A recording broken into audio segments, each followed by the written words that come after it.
بسم اللہ الرحمن الرحیم۔ نمبر 1 اسلامی تاریخ۔ حضرت سلیمان علیہ السلام۔ حضرت سلیمان علیہ السلام حضرت داؤد علیہ السلام کے بیٹے ہیں۔ ان کا نسب یہودا کے واسطے سے حضرت یعقوب علیہ السلام تک پہنچتا ہے۔ قرآن کریم میں 16 جگہ ان کا ذکر آیا ہے اور ان پر اللہ تعالیٰ کی جانب سے عطا کردہ انعامات اور فضل و کرم کا تذکرہ کیا گیا ہے۔ اللہ تعالیٰ نے حضرت سلیمان علیہ السلام کو فطری طور پر ذہانت اور فیصلہ کرنے کی قوت و صلاحیت عطا فرمائی تھی۔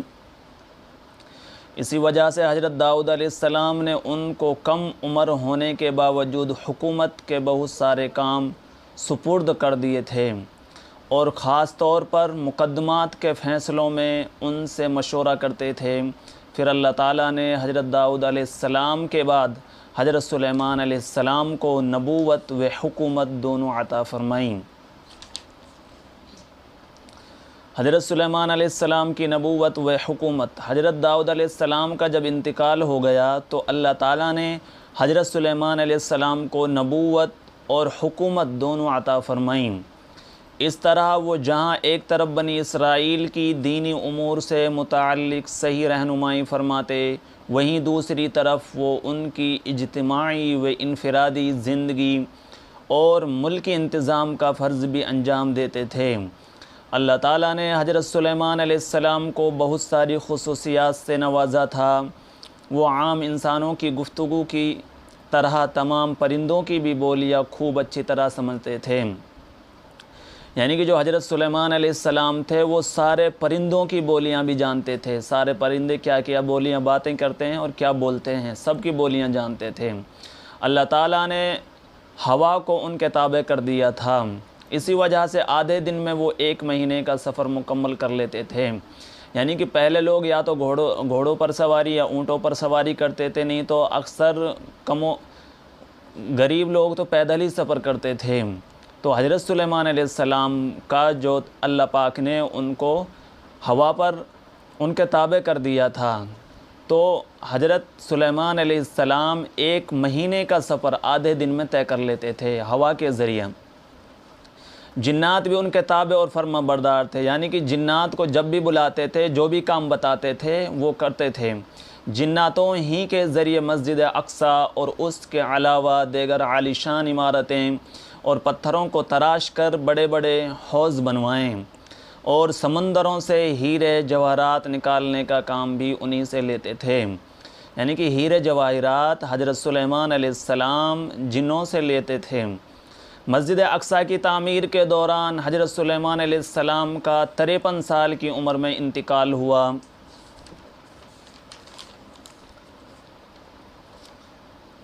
ملکہ سبا کو اسلام کی دعوت۔ حضرت سلیمان علیہ السلام کے زمانے میں قوم سبا پر بلقیس نامی عورت حکومت کرتی تھی۔ وہ اور اس کی قوم خود بھی کفر و شرک اور ستارہ پرستی میں مبتلا تھی۔ سورج کو اپنا سب سے بڑا دیوتا سمجھتی تھی۔ قرآن کریم میں ہے کہ حضرت سلیمان علیہ السلام کو اس صورت حال کی اطلاع ہدہد پرندے نے دی۔ حضرت سلیمان علیہ السلام نے ہدہد کے ذریعے ایک خط ملکہ کے پاس بھیجا جس میں اس کو اور اس کی قوم کو اسلام قبول کرنے کی دعوت دی گئی تھی۔ جب یہ خط ملکہ سبا کو ملا تو اس نے اپنے درباریوں سے مشورہ کیا، پھر چند لوگوں کو بہت سارے ہدیے اور تحفے دے کر حضرت سلیمان علیہ السلام کے برحق ہونے کی آزمائش کے لیے ان کی خدمت میں بھیجا۔ جب بلقیس کے لوگ تحفے اور ہدیے لے کر پہنچے اور حضرت سلیمان علیہ السلام کی خدمت میں پیش کیا تو آپ علیہ السلام نے واپس کر دیا۔ جب یہ لوگ واپس ہو گئے تو ملکہ کو اس کی اطلاع دیتے ہوئے کہا، حضرت سلیمان علیہ السلام کی حکومت صرف انسانوں پر ہی نہیں بلکہ جنات اور پرندوں پر بھی ہے۔ یعنی کہ جو یہ ملکہ سبا تھی یہ سورج کی پرستش یعنی کہ سورج کی پوجا کرتی تھی۔ تو ہدہد نے حضرت سلیمان علیہ السلام کو اس کی اطلاع دی کہ ایک عورت ہے، وہ بادشاہ ہے اور وہ اس کی قوم اور وہ خود سورج کی پوجا کرتی ہے۔ پھر اس عورت نے کچھ تحائف اور کوئی ہدیے لے کر حضرت سلیمان علیہ السلام کو پیش کیے، لیکن جو اس کے درباری حضرت سلیمان علیہ السلام کے پاس آئے تو حضرت سلیمان علیہ السلام نے ان کو منع کر دیا۔ تو جب ملکہ سبا کے پاس آئے تو ان کو بتایا کہ ان کی حکومت صرف انسانوں پر نہیں بلکہ جنات اور پرندوں پر بھی ان کی حکومت ہے، حضرت سلیمان علیہ السلام کی۔ ملکہ سبا کا اسلام لانا۔ ملکہ سبا بلقیس نے حضرت سلیمان علیہ السلام کی شان و شوکت کا حال سن کر ان کی خدمت میں حاضری کی تیاری شروع کر دی۔ جب یعنی کہ ان کے درباریوں نے بتایا اس ملکہ کو کہ وہ حضرت سلیمان علیہ السلام کا انسانوں پر تو ہے ہی ہے، بادشاہت کرتے ہیں، لیکن پرندوں اور جنوں پر بھی کرتے ہیں، تو ملکہ سبا نے اپنی تیاریاں شروع کر دی وہاں ملنے کے لیے۔ شان و شوکت کا حال سن کر ان کی خدمت میں حاضری کی تیاری شروع کر دی۔ ادھر اس کے آنے کی اطلاع وحی کے ذریعے حضرت سلیمان علیہ السلام کو مل گئی، یعنی کہ اللہ پاک نے وحی بھیجی کہ ملکہ سبا آپ کے پاس آ رہی ہیں، حاضر ہونے والی ہیں، وحی بھیجی اللہ پاک نے۔ انہوں نے ایک وزیر کے واسطے سے پلک جھپکتے ہی ملکہ کا تخت شاہی منگا لیا اور اس کی تھوڑی سی شکل و صورت بدل دی۔ جب ملکہ دربار میں پہنچی تو حضرت سلیمان علیہ السلام نے پوچھا، کیا تمہارا تخت ایسا ہی ہے؟ ملکہ نے کہا، گویا یہ وہی ہے۔ یعنی جیسے تخت پر ملکہ آ رہی تھی حضرت سلیمان علیہ السلام کے پاس، تو حضرت سلیمان علیہ السلام نے ایسا ہی تخت بنوا کر اپنے پاس رکھ لیا تھا۔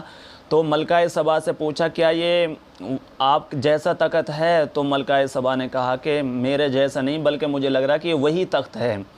ملکہ نے کہا، گویا یہ وہی ہے۔ حضرت سلیمان علیہ السلام نے ایک محل تعمیر کرا کر اس کے صحن میں ایک بڑا حوض بنوایا اور پانی سے بھر کر اس کے اوپر خوبصورت شیشے کا فرش بچھایا تھا۔ دیکھنے والوں کو ایسا محسوس ہوتا تھا کہ صحن میں پانی بہہ رہا ہے۔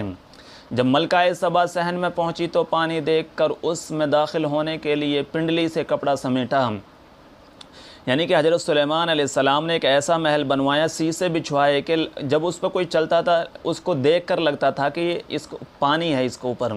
تو ملکہ سبا جب اس پر چل رہی تھی، اس سے پہلے چلنے سے پہلے اپنے جو پائنچے تھے اس سلوار کے وہ اوپر اٹھا لیے، ان کو لگا یہ پانی ہے۔ حضرت سلیمان علیہ السلام نے کہا، اس کی ضرورت نہیں، یعنی کہ آپ کے جو پائنچے ہیں ان کے اٹھانے کی ضرورت نہیں ہے، کیونکہ پورا صحن خوبصورت شیشے سے بنایا گیا ہے، یعنی کہ یہ شیشے کا ہے، پانی نہیں ہے۔ ملکہ کی عقل پر یہ سخت چوٹ تھی۔ اب اس نے حقیقت